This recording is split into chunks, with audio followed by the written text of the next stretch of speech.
amigos, welcome to Salta, Argentina. Specifically where the old Plaza de Armas used to be when the Spanish were in charge.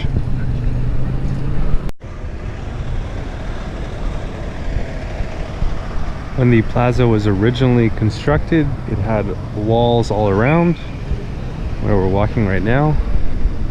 This Plaza de Armas means gun square. So this is where the military, at least for this area, would have all their guns and troops. So there was a wall here preventing all the animals that at the time were walking around, so donkeys, cows, etc., from entering. Here's the old town hall, one of the first buildings built during the foundation of Salta. This one was built in 1582.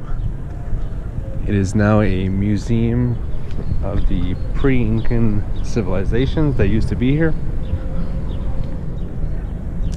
Fun fact, in Spanish squares, the town hall was usually on the southern end, and the cathedral that we saw at the beginning on the northern end.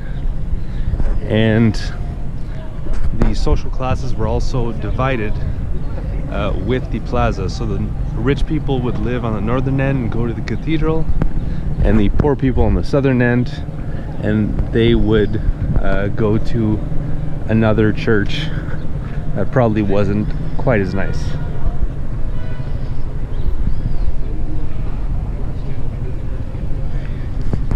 And the streets were actually different. So the street that's, let's say, parallel to the plaza on the northern end would have one name, and on the southern end would have another name, and different addresses as well. So 0 would be at the plaza, and then as you get further away from the plaza, the numbers of the addresses would go up.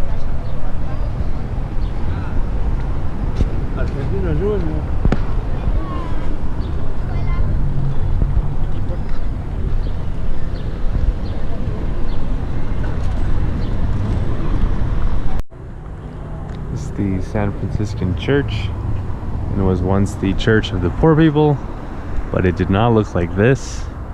It was all made of wood, which led it to burn down. In fact, this is the third incarnation here that we see. Most of the architecture in Salta is neo-colonial. It's an example here where you have kind of semi-moon topped windows, tiled roofs, lots of symmetry with the windows and doors. And this building here is actually a cafe that has really good empanadas.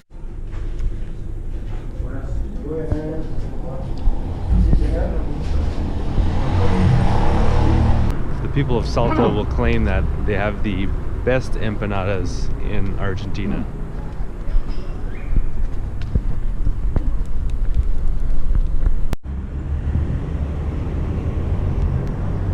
The Convento de San Bernardo, which holds nuns who they call it cloisters. So there's nuns that live here, and they never leave as long as they're part of the cloister. This actually used to be a hospital, the main hospital for Salta, back when it was a much smaller city. But in the 1700s, Salta grew quite rapidly because it was the perfect middle point between Lima, Peru, which is a very big, important city, kind of the capital for South America, the Spaniards' capital of South America, and Buenos Aires, another very important port city in Argentina. So because it was the central point between the two cities, Salta became a city of commerce for people coming from Lima to sell stuff and trade stuff, and people coming from Buenos Aires. So when the city got really big, this convent used to be kind of at the extremity of the city.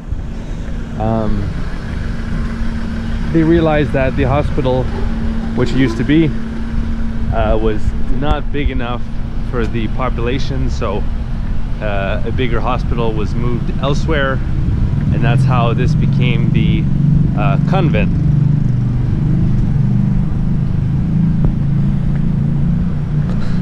So next we're going to head to one of Salta's most posh neighborhoods.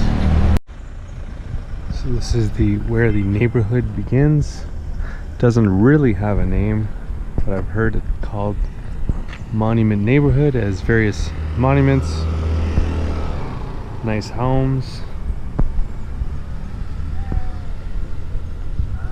that are worth some of them millions US. Lots of nice different trees. Very quiet. This building here is a social club. It used to be reserved for the highest of high in the Argentinian society living in Salta.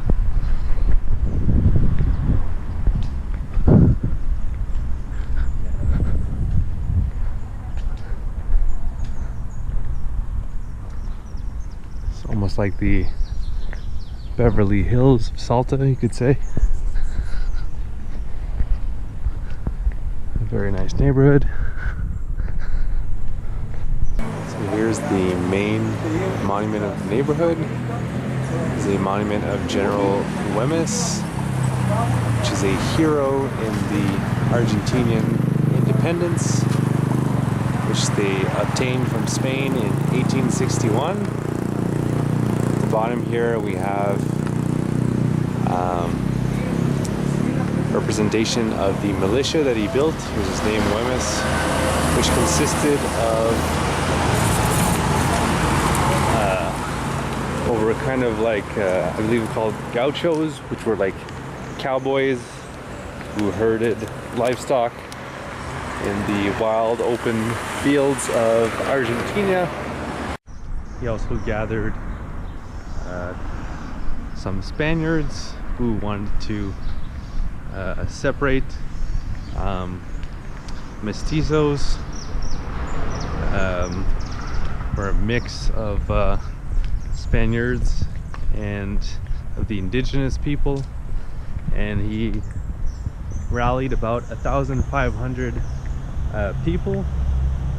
And on the statue he's actually looking towards the north, because he knew that that's where the troops would be coming from, because at the time, in what we know now as or call now as Bolivia, which was called Alto Peru, this is where the majority of the troops were, because this is if you've seen my video in Potosi, you know there's a lot of resources there, silver, gold, etc. So that's where the majority of the troops, the Spaniards, were.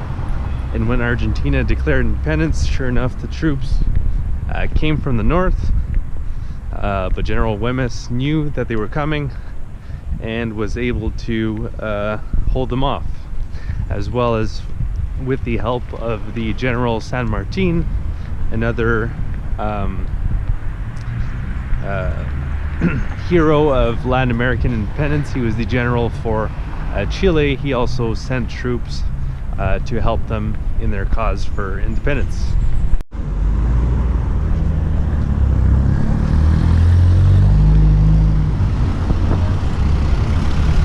So although Salta sounds like a Spanish word, it's actually a Quechua word.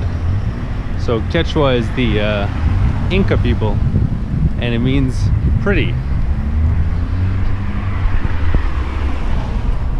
And I can definitely see why. The Quechua people decided to give this area this name. I especially did when I bicycled here to Salta from Jujuy, going through the really dense vegetation in the mountains surrounding the area. It's quite nice.